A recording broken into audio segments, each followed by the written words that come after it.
LOR Lorentz, Lorentz, LORENTZ, Lorentz force. पहली बात है फोर्स है, इसमें तो कोई दिक्कत वाली बात नहीं है। तो दो तरह की फोर्स की बात करता है ये जो साइंटिस्ट है, दो तरह की फोर्स की बात करता है। एक बात करता है इलेक्ट्रिकल फोर्स और एक बात करता है मैग्नेटिकल फोर्स। हमें पता है, अगर आपने पहला लेक्चर इलेक्ट्रोस्टैटिक्स का देखा था ध्यान से, तो उसमें मैंने बताया था कि अगर एक चार्ज रुका हुआ है तो वो सिर्फ इलेक्ट्रिक फील्ड प्रोड्यूस करता है, और अगर ये चार्ज मोशन में आ गया तो वो इलेक्ट्रिक फील्ड भी प्रोड्यूस करेगा, मैग्नेटिक फील्ड भी प्रोड्यूस करेगा। क्लियर? अब इस चार्ज को अगर एक ऐसी जगह पर आपने फेंक दिया जहां पर एक्सटर्नल इलेक्ट्रिक फील्ड है, एक्सटर्नल मैग्नेटिक फील्ड है, तो वो एक्सटर्नल इलेक्ट्रिक फील्ड और मैग्नेटिक फील्ड इस चार्ज के इलेक्ट्रिक फील्ड और मैग्नेटिक फील्ड के साथ में इंटरेक्ट करेगा और इस पर एक इलेक्ट्रिकल फोर्स भी लगेगा और मैग्नेटिक फोर्स भी लगेगा। क्लियर है? फोर्स तभी लगता है जब दो तरह के सिमिलर फील्ड इंटरेक्ट करते हैं। इलेक्ट्रिक फील्ड इसका वाला एक्सटर्नल इलेक्ट्रिक फील्ड से इंटरेक्ट करेगा, इसका magnetic field external magnetic field से इंटरेक्ट करेगा, तो ही फोर्स लगेगा। लोरेंज ने इन दोनों फोर्सेस की बात करी और उसी को हम बोलते हैं लोरेंज फोर्स। चलिए अब इसमें देखते हैं कैसे कैसे उसने बोला। उसने पहले बात करी कि अगर ओनली इलेक्ट्रिक फील्ड है तो सोचो एक क्यू पार्टिकल v वेलोसिटी से इलेक्ट्रिक फील्ड में एंट्री लेता है और मैंने माना ये इलेक्ट्रिक फील्ड इस डायरेक्शन में है और ये एक्सटर्नल इलेक्ट्रिक फील्ड इस चार्ज पार्टिकल को ऊपर की तरफ ले जाएगा और यहां पे जो इलेक्ट्रिक फोर्स लगेगा वो होगा Q इंटू ई। ये आपने पढ़ा होगा, कोई बड़ी बात। किसी भी चार्ज पार्टिकल पर इलेक्ट्रिक फील्ड का फॉर्मूला QE होता है। दूसरा, अगर मैं कहता हूं ओनली मैग्नेटिक फील्ड है तो ये आपने अभी भी पढ़ा था। सपोज करो यहां पर कोई भी मान लो, किसी भी डायरेक्शन में मान लो ताकि आपके लिए इजी हो जाएगा, डॉट मान लेता हूं, ये मैग्नेटिक फील्ड है। डॉट का मतलब मैग्नेटिक फील्ड बाहर की तरफ, परपेंडिकुलर आउटवर्ड। और अगर एक क्यू चार्ज इसमें एंट्री लेता है तो फोर्स का डायरेक्शन कुणाल कैसे निकलता है वो देख लो। फोर्स के डायरेक्शन के लिए हम राइट हैंड का यूज करते हैं, इस तरह से ये हाथ आ जाते हैं। तो अगर आप राइट हैंड को ऐसे रखोगे तो अंगूठे को करंट की डायरेक्शन में रखना है, करंट की डायरेक्शन में या पॉजिटिव चार्ज की डायरेक्शन में रखना है। और पाम है ये वाली, तो पाम आपके पास में, सॉरी, जो फिंगर्स हैं, फिंगर्स मैग्नेटिक फील्ड को बताएगा और पाम किसको बताएगा? फोर्स को। जैसे अगर मैग्नेटिक, हमें क्या करना है, हाथ को ऐसा रखना है ना, चार्ज पार्टिकल किधर जा रहा है? इधर। हमको किधर करना है? करंट की डायरेक्शन में या पॉजिटिव चार्ज पार्टिकल की डायरेक्शन में, तो मैंने इधर कर लिया। अब मैग्नेटिक फील्ड किधर है? बाहर की तरफ, तो मैं इसको बाहर कर दूंगा ऐसे। तो मैग्नेटिक फील्ड की डायरेक्शन में मेरे पास उंगलियां आ गई, चार्ज पार्टिकल इधर आ गया, तो फोर्स किधर लगेगा? नीचे। तो ये आ जाएगा ऐसे, ठीक है। और इस फोर्स का फॉर्मूला भी दिया था Q V क्रॉस V। लिख लीजिए इसको, लिखते चलिए साथ साथ।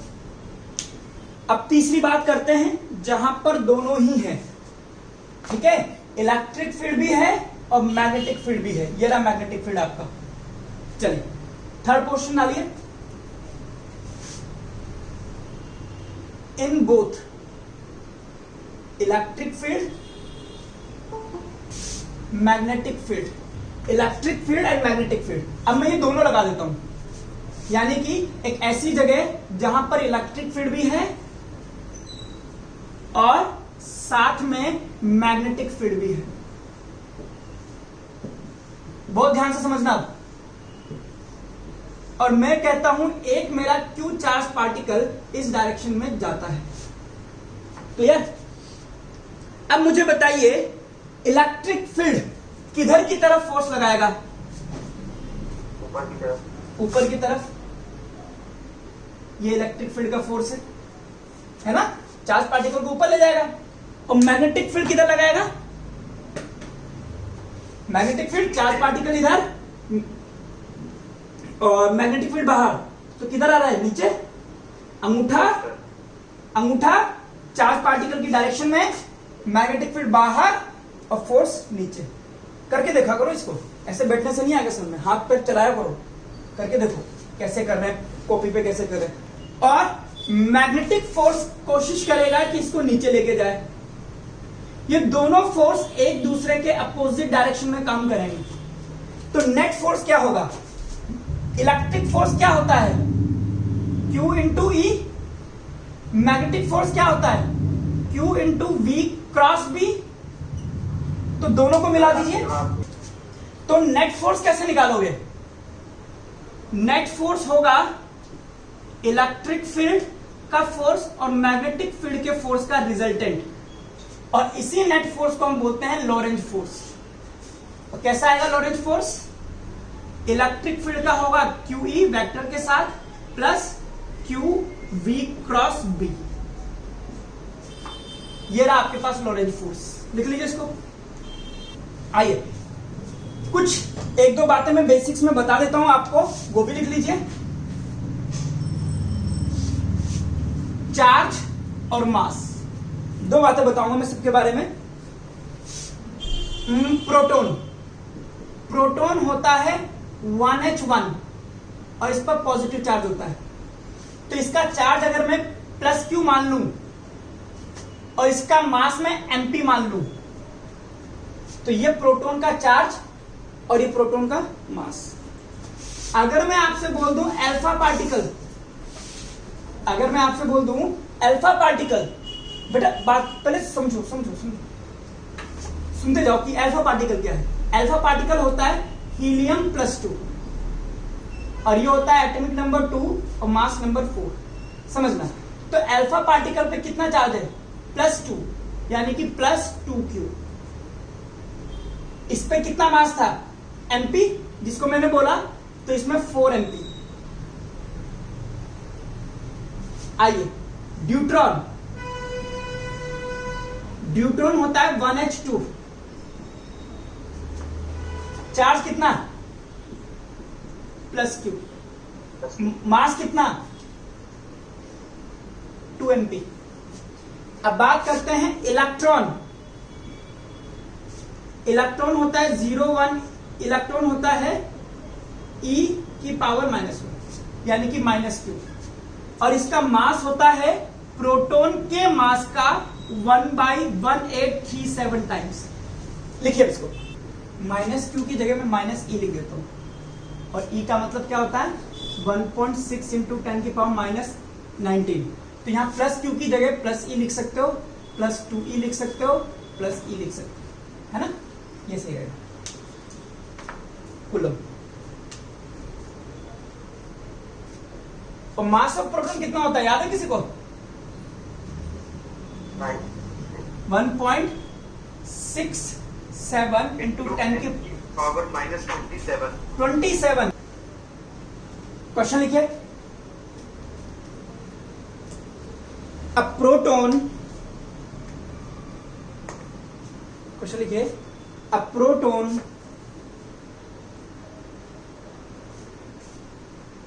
comma neutron and alpha particle are accelerated number one with same voltage,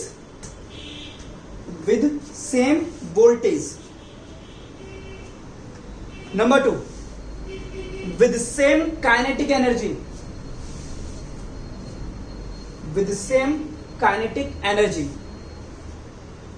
check the paragraph. What is the ratio of their radii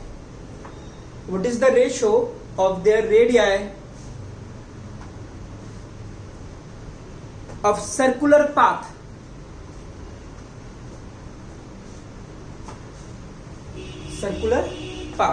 in a transverse magnetic field?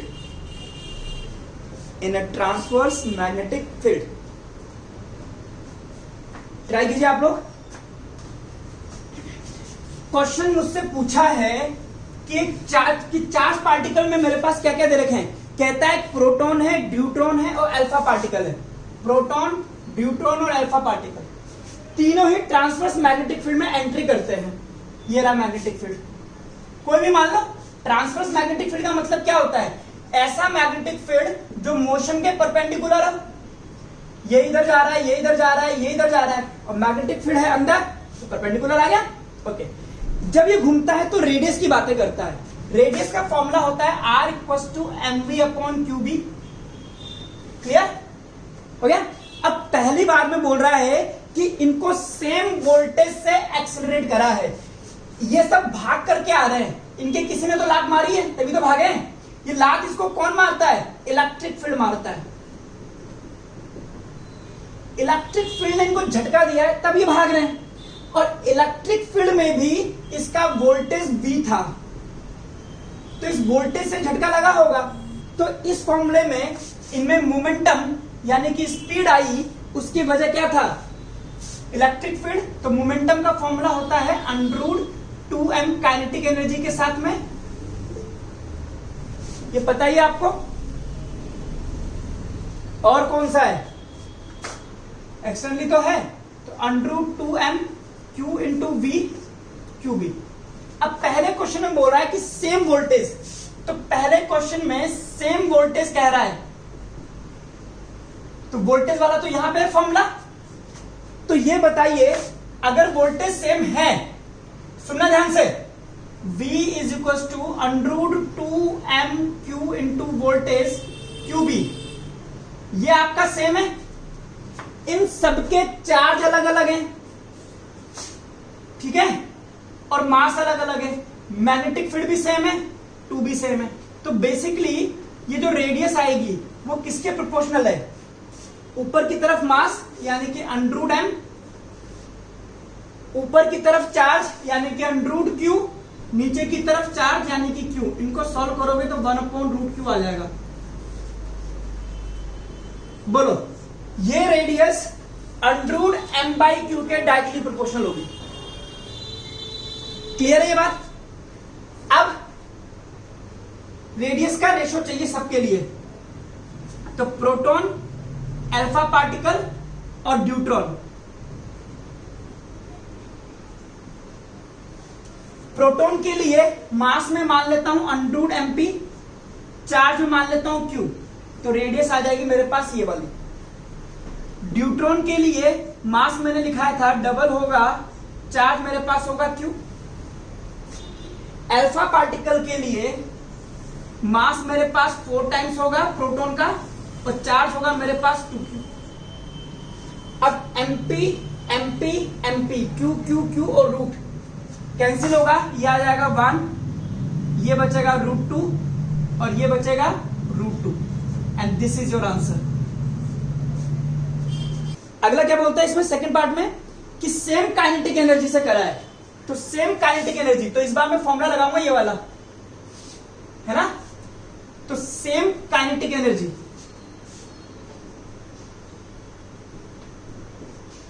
तो radius का formula लगेगा √2m kinetic energy upon qb।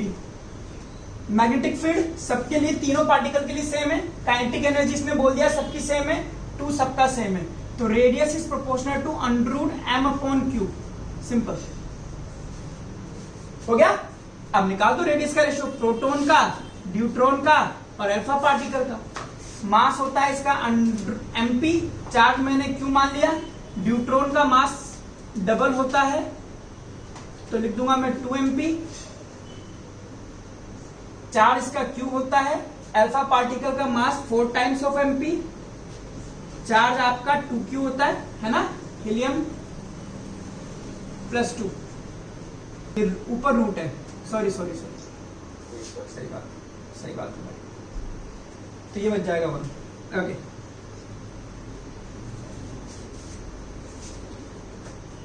चलिए अगला लिखिए question, देखिए, if a charge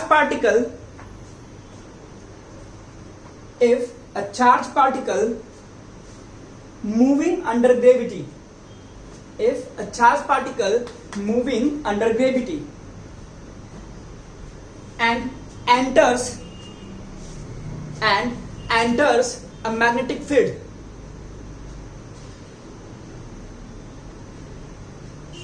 what should be the magnetic field? What should be the magnetic field so that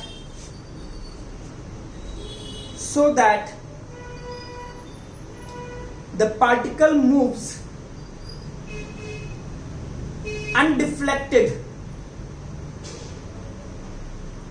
Particle moves undeflected, बिना मुड़े सीधा निकल गया. If velocity, charge and mass, if velocity, charge and mass of the particles are v, q and m. Try कीजिए. आइए, question कहता है, सुनो इधर, ये चार्ज पार्टिकल है जिसका चार्ज q है, मास m है और ये v वेलोसिटी से जा रहा है. बट दिक्कत क्या है कि ये ग्रेविटी इसको नीचे खींच लेती है यार. ग्रेविटी कितना फोर्स लगाएगी? mg. तो ये डिफ्लेक्टेड जाएगा. अब ये ग्रेविटी इसको ना खींचे, इसके लिए मुझे एक फोर्स ऊपर लगाना पड़ेगा. ऊपर की तरफ मेरे पास फोर्स लगाने के लिए मैग्नेटिक फील्ड है. तो मैं ये कोशिश करूंगा इस चार्ज पार्टिकल पर मैग्नेटिक फोर्स ऊपर लगे. तो मुझे बता मैग्नेटिक फील्ड किधर लगाऊं? क्रॉस करूं, डॉट करूं, इधर करूं, ऊपर करूं, लेफ्ट करूं, नीचे करूं, किधर रखूं मैग्नेटिक फील्ड की डायरेक्शन कि मेरी हथेली ऊपर आ जाए? जल्दी बता.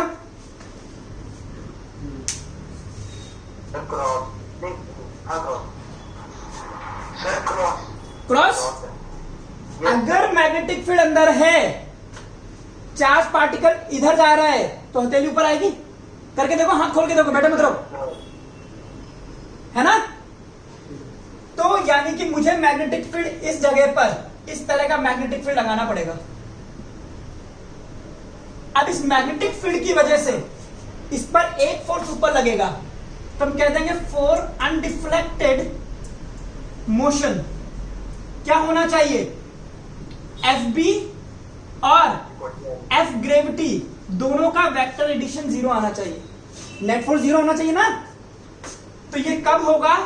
जब दोनों के कारण लगने वाले फोर्सेस डायरेक्शन में अपोजिट हो और मैग्नीट्यूड में इक्वल हो. डायरेक्शन हमने दिखा दी कि अपोजिट है, हमें सिर्फ मैग्नीट्यूड इक्वल करना है.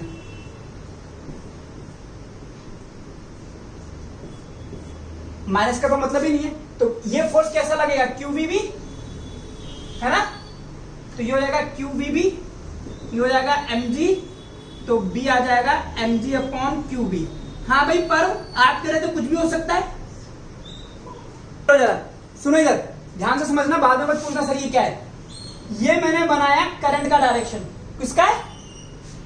करंट का. इसको मैग्नेटिक फील्ड मत समझ लेना. करंट ऐसे जा रही है अंदर, ऐसे 2.5 एम्पियर की करंट है ये. एक दूसरा करंट का वायर और है, इसमें भी करंट अंदर जा रही है I. इन दोनों के बीच की डिस्टेंस है 3 मीटर. तो ये दो वायर है, करंट जा रहा है और ये 3 मीटर. इस वायर से 2 मीटर दूर, इस वायर से 2 मीटर दूर एक इलेक्ट्रॉन है और ये इलेक्ट्रॉन इस डायरेक्शन में जा रहा है v स्पीड से. और ये स्पीड दे रखी है आपको 4 इंटू 10⁵ मीटर पर सेकेंड. लिखिए.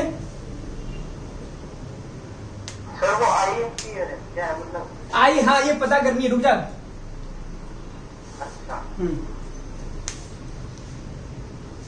और इस इलेक्ट्रॉन पर जो फोर्स लग रहा है, उस फोर्स की वैल्यू दे रखी है 3.2 इंटू 10⁻⁻⁻20 न्यूटन. कितना कम फोर्स है. क्वेश्चन लिखिए. What should be the value of I, इस करंट की वैल्यू बतानी है. What should be the value of I if electron is moving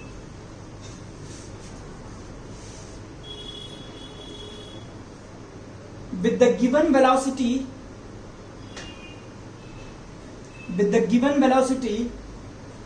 and experiencing the given force,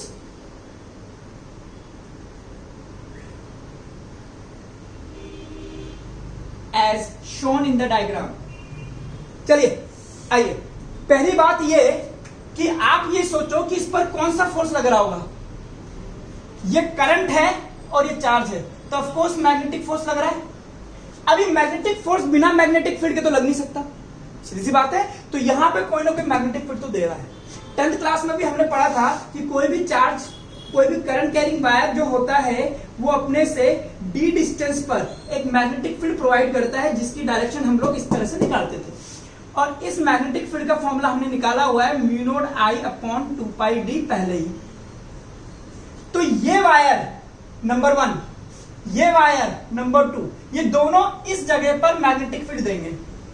ये वाला वायर किधर है? अंदर की तरफ, तो मैग्नेटिक फील्ड उस पॉइंट पे किधर आएगा? नीचे। तो ये आ गया मेरे पास मैग्नेटिक फील्ड B1।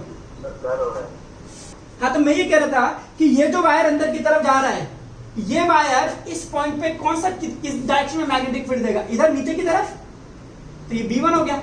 और ये वाला वायर भी किधर देगा? नीचे की तरफ, नीचे की तरफ देगा B2। क्लियर? अब इलेक्ट्रॉन इधर जा रहा है, तो करंट किधर जाएगी? मैं निकालना चाहता हूं इस फोर्स का डायरेक्शन।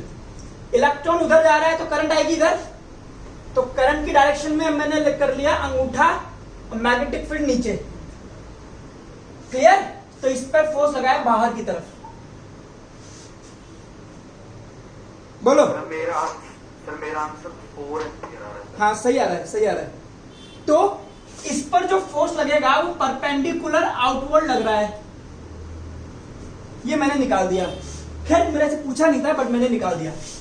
अब इलेक्ट्रॉन पे लगने वाला नेट फोर्स होगा B1 की वजह से QV_B1 प्लस QV_B2, और दोनों एक ही डायरेक्शन में लग रहे हैं, इसलिए मेरे को दिक्कत ही नहीं, मैंने डायरेक्ट जोड़ दिया। QV कॉमन ले लेता हूं, हो गया B1 प्लस B2। QV_B1 इसकी वजह से म्यू नॉट I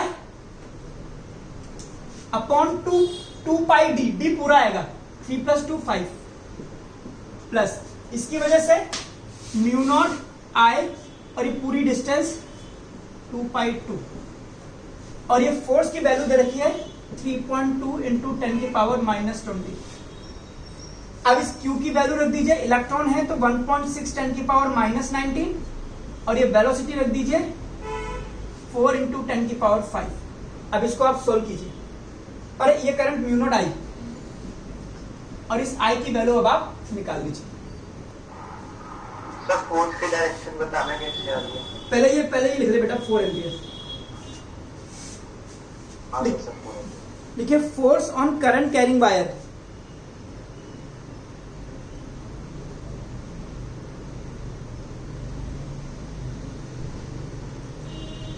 ओके।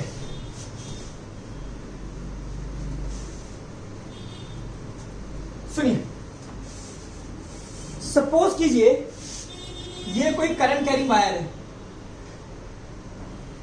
जिसका मैंने एक छोटा सा टुकड़ा बनाया है, बाकी करंट कैरिंग वायर ऊपर तक है, मैंने इसका एक छोटा सा टुकड़ा बना दिया। करंट अगर उधर जा रहा है तो इलेक्ट्रॉन किधर जा रहा होगा? नीचे। सही बात है। और इसको मैंने इस मैग्नेटिक फील्ड में रख रखा है। तो अब मुझे बताइए, क्या ये मैग्नेटिक फील्ड इस इलेक्ट्रॉन को फोर्स नहीं कर रहा होगा? करेगा सर, करेगा। और ये इलेक्ट्रॉन इस वायर के अंदर किस स्पीड से जाते हैं? Drift speed Vd। अब मुझे बताइए, इस इलेक्ट्रॉन पर ये मैग्नेटिक फील्ड किधर फोर्स लगाएगा?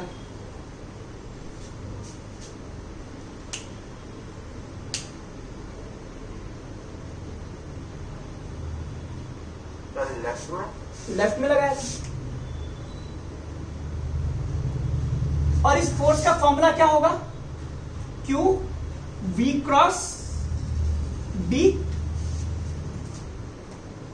Yes sir. ओके, अब क्या इसके अंदर एक ही इलेक्ट्रॉन है या बहुत सारे हैं? सर बहुत सारे। उन सब पे फोर्स लगेगा? क्या सर? Yes sir. सब पे लगेगा फोर्स, हाँ हाँ हाँ। है ना? तो अगर इसमें बहुत सारे इलेक्ट्रॉन हैं, इसका क्रॉस सेक्शन एरिया ए मान लेता हूं, ठीक है, इसकी लेंथ में एल मान लेता हूं, और मैं ये कह दूं नंबर डेंसिटी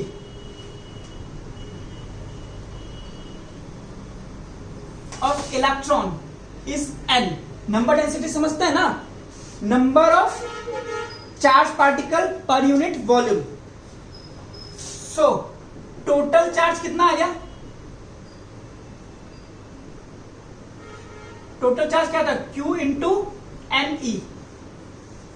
एक इलेक्ट्रॉन पे चार्ज E है तो n इलेक्ट्रॉन पर चार्ज Ne हो गया, और n क्या है? Total number of electron per unit volume. Number of electron is n, तो टोटल वॉल्यूम क्या है? A into L.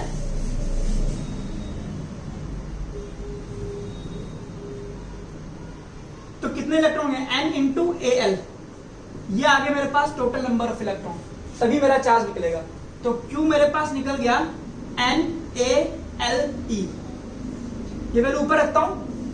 Velocity is perpendicular to the magnetic field, दिख रहा है आपको, इसलिए थीटा 90 हो जाएगा।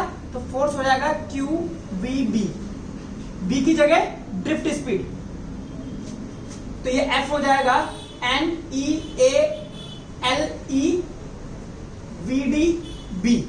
इधर देखिए NeAVD, इसको मैं करंट बोल सकता हूं? Yes sir. I equal to NeAD।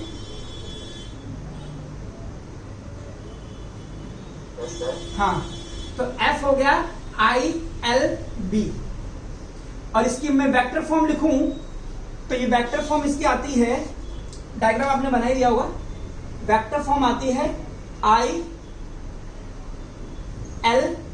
Cross B। ये फोर्स का नया फॉर्मूला आ गया, लिख लीजिए इसको। अब फोर्स होता है IL क्रॉस B। अगर वायर की लेंथ और करंट, सॉरी मैग्नेटिक फील्ड दोनों पैरेलल आ जाएं तो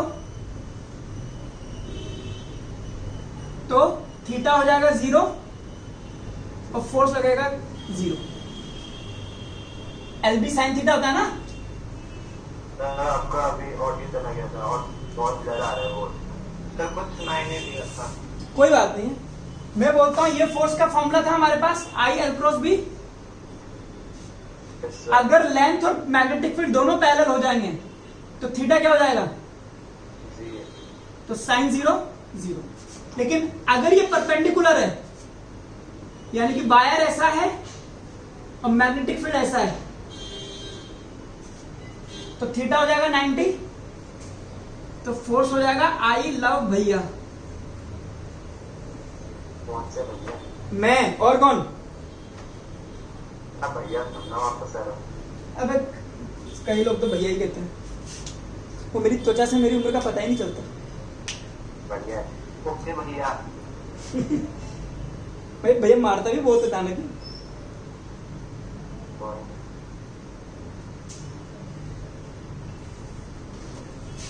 हमारे यहाँ किसी लड़की का नाम बी से शुरू होता है क्या? लड़की का नहीं लेकिन लड़के का भुवन।